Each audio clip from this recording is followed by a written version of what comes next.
आगमन हो चुका है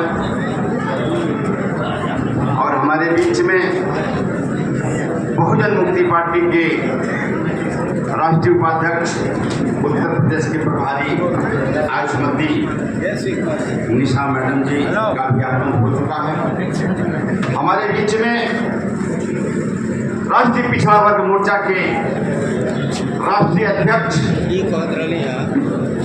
नौजवानों के दिल की धड़कन बहुत ही संघर्षशील माननीय विकास चौधरी साहब जी भी हमारे बीच में आ चुके हैं और किसानों की अलग जगाने वाले बाघा बॉर्डर से लेकर के दिल्ली कलकत्ता में किसानों के प्रति अपनी आवाज उठाने वाले माननीय सरदार सुरेश वर्मा साहब भी हमारे बीच में आ चुके हैं और हम लोगों के मार्गदर्शक माननीय माया शंकर कौशल साहब जी का भी आगमन हो चुका है। साथियों, बहुत सारे मंच पर उपस्थित हैं हमारे बीच में। सबसे पहले मैं इन माताएं और बहनों को धन्यवाद देना चाहूंगा।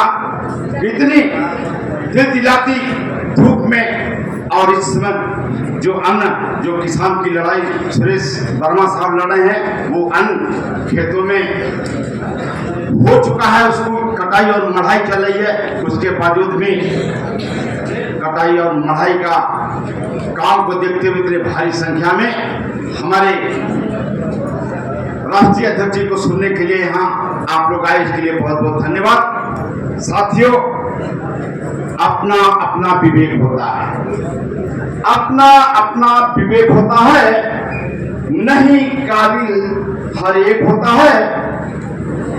माननीय वामन मेश्राम साहब जैसा करोड़ों में क्रांतिकारी लाखों में एक होता है, लाखों में होता है। साहब को जब मैं देखता हूं, साहब की बहुत पुरानी फोटो में एक बार देख रहा था, उस समय साहब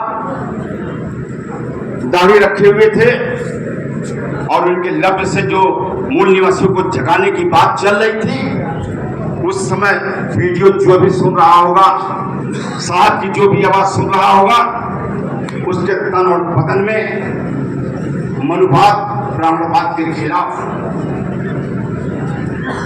आग उगलने का काम रहा होगा। साहब के शब्दों में वो शब्द था कि मेरे लहू के कतरे से सैलाब आएगा। साहब ने उस समय मूल निवासियों को जगाने के लिए क्या कहे थे?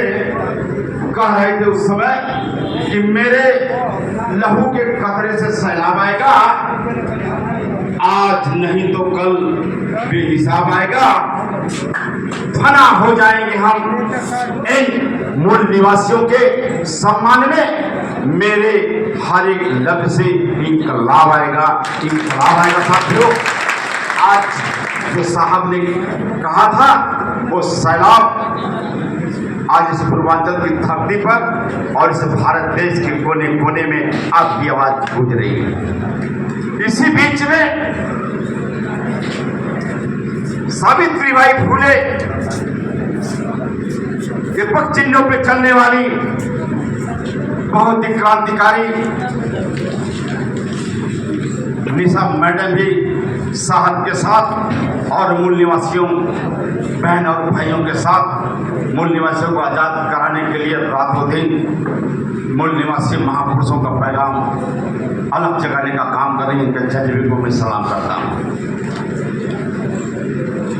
साथियों,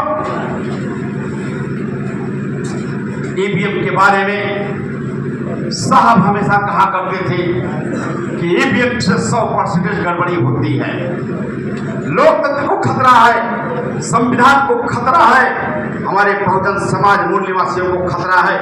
लोकतंत्र खतरे में पड़ा हुआ ईवीएम मशीन के द्वारा वोट की चोरी होती है तो हम लोग जब साहब का संदेश लोगों में कहा करते थे तो वो लोग कहते थे यार पागलपन वाली बात करते हो, लेकिन साहब ने जो अलग जगाया, आज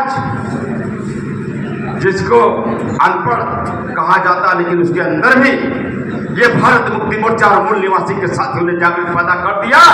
आज वो भी कह रहे हैं कि ईवीएम में गड़बड़ी होती है। साहब की बात सत्य हुई।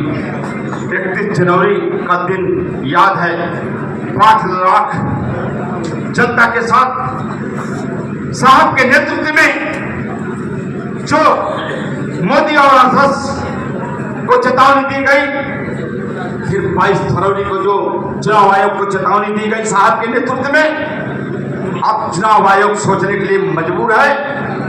साहब का जिस दिन दिशा निर्देश आएगा वो दिन हम अपने लोकतंत्र को बचाने के लिए ईवीएम मशीन को तोड़ने का भी काम करेंगे।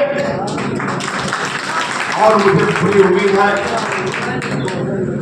कि आप लोग अपने लोकतंत्र और बच्चे के भविष्य के बचाने के लिए ऐसा काम करेंगे। बस साहब के आदेश का आपको पालन करना है। बहुत सारे वक्ता हैं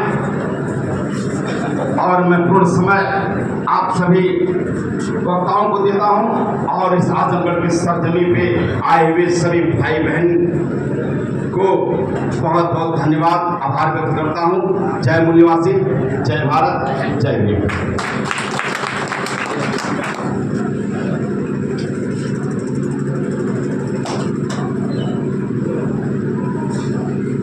बहुत बहुत धन्यवाद।